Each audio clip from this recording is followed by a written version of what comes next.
Once upon a time, in a land far beyond the edges of any known map, there lay a tiny village nestled between towering mountains and an ancient, enchanted forest.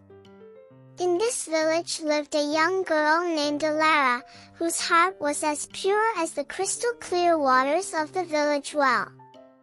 Despite the village's peaceful appearance, a deep sadness hung over the land, for the sun had not shone for years, and the crops were failing.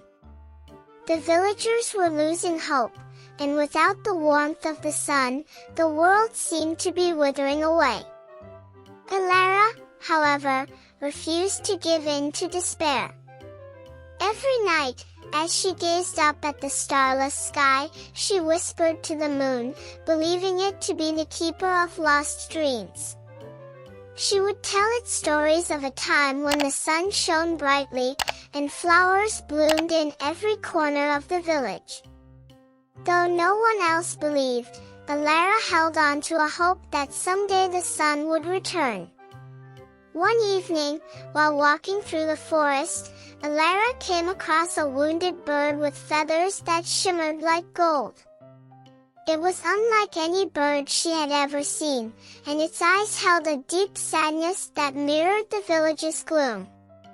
Gently, she cradled the bird in her hands and carried it home, nursing it back to health with the little food and warmth she could provide.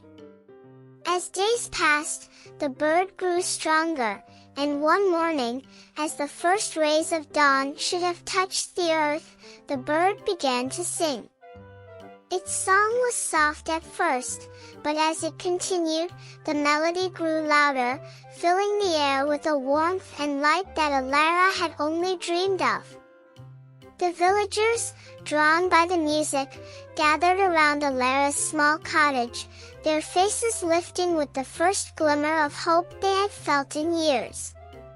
The bird's song seemed to chase away the darkness, and as the villagers watched in awe, the clouds began to part, and the sun's golden light poured down upon the land. Flowers that had long been dormant began to bloom, and the air filled with the sweet scent of renewal. The village, once shrouded in sorrow, burst into life as the people laughed and danced under the warmth of the sun. As the bird finished its song, it spread its golden wings and took flight, circling the village once before disappearing into the horizon. The villagers, now filled with hope, knew that the sun had returned because of Alara's unwavering belief and kindness. From that day forward, the village thrived under the sun's bright rays. And though the bird never returned, its song lived on in the hearts of the villagers, reminding them that even in the darkest of times, a single spark of hope could light the way to a brighter future. Alara grew up to be a wise and beloved leader, and she taught everyone that no matter how dark the night, the sun would always rise again. And so, the village flourished, forever bathed in the warmth of hope and sunlight, all because of a young girl who never stopped believing in the power of dreams.